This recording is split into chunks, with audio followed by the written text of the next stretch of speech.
So then Candace Owens covers it on her show, again, late to the party last week. And apparently this is what broke Beyonce. Beyonce just completely had some sort of a mental breakdown and called her mommy about this. And it's like Candace Owens is saying what everybody else has been saying for an entire week, but this is Candace Owens.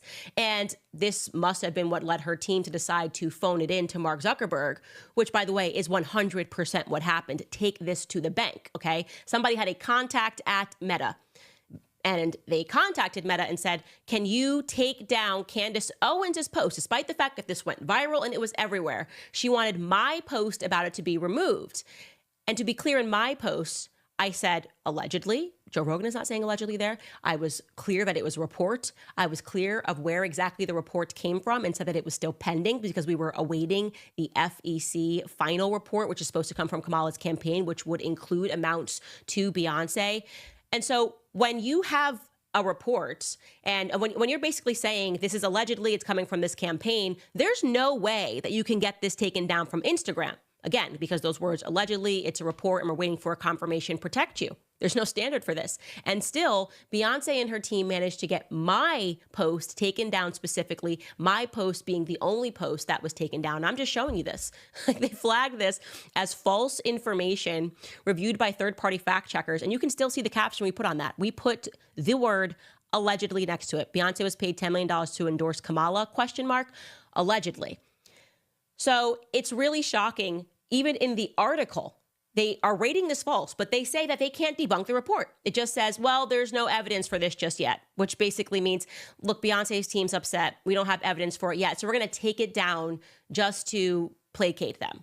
Absolutely ridiculous, pathetic. I think it's spineless. And like, of all of the things that have been said about me on the internet, every day there's something fake that I said. I promise you, I never said it. I'm being attacked. I'm like, there's no clip of me saying it. There's no means for me to ever get it taken down, but she was able to do this. It was a total elitist move.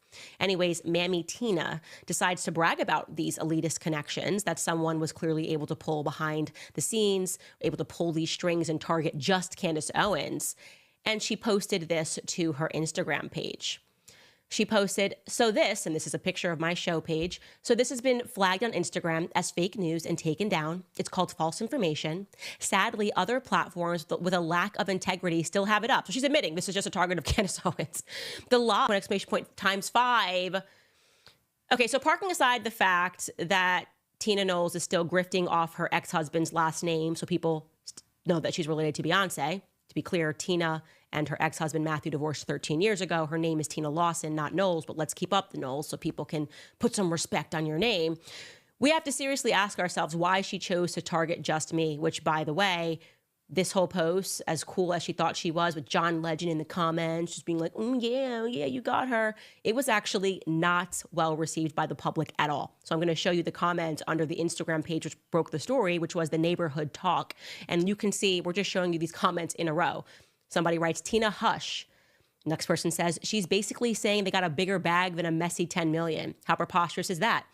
She then says, she lost me at discredit vice president. Hope when the receipts are publicly posted, that'll be the end of that, allegedly.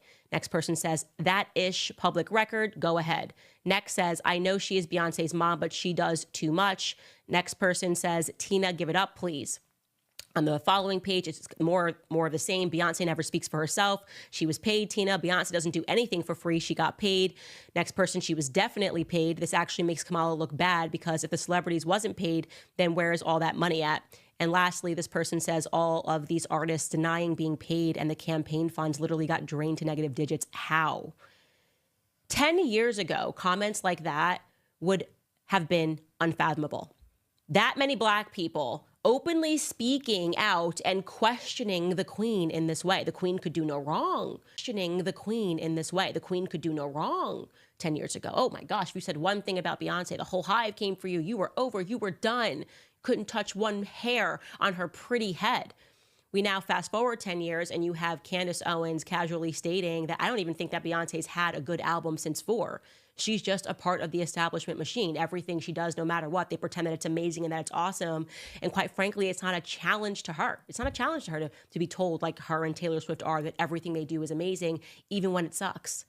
So Beyonce and her mommy targeted me, this is my belief, because I'm emblematic of something that frustrates them. It's a changing social economy in the world where what has always worked for them in the past is no longer interesting to the public. This is an economy where authenticity pays. And Beyonce does not remember what it means to be authentic anymore because she's been playing the role of a queen for so long, and she's grown so accustomed to simply visiting the Commonwealth every 4 years. She comes out.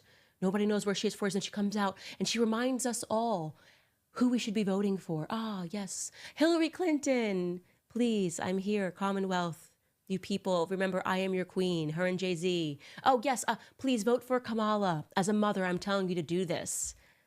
Like I said 10 years ago, Beyonce and Jay-Z telling us who to vote for, that would have mattered, but it just doesn't anymore. Actually, it's annoying. People find it to be somewhat annoying. Beyonce, listen to me, girlfriend, because I know you're watching. You don't got a text from your mommy's burner account on Instagram. You're annoying now. It's just tired, okay? You got to switch it up, do something new. Seem like a person, pretend you care about the Commonwealth. Maybe every 2 years, come out, do a podcast, pretend to be a human being. All of this is just tired because thankfully we now live in a world that looks and sounds like this, that Beyonce likely calls to fix things when they're broken, okay? Those are the people that are screaming, excited that Donald Trump has been elected, people who would never in a million years spend $2,000 for a seat to watch you sing at your concerts. And so simply, this is just not a world that Beyonce and her mommy know. That's what's happening. Beyonce is used to being bowed down to by Black women like me, calling her a queen. And when she sees people like him, she assumes that, of course, they don't support Donald Trump. No, they must be more enamored by her husband, Jay-Z, the thug life. Maybe that's the music he should be walking out to. That is, I believe, what Beyonce and her mommy think. That is why they're frustrated with people like me who don't respect that anymore. There's nothing that you do that I respect. And I don't dislike you. I want to be very clear. I don't find Beyonce to be someone that is bothersome in any way. But I'd like some answers. I think the public, if you want to start with being authentic, maybe give us some answers about Diddy's parties. Your husband's been close with him. You think we're just going to pass all by that and you're going to, flip your hair and talk about another one of his affairs and people are going to lose interest in it because your mommy is tweeting and calling things fake news that haven't even been confirmed to be fake news? I would really caution you to see which way the wind is blowing, girlfriend, because it is not in your favor. And that's all I'm going to say on that topic.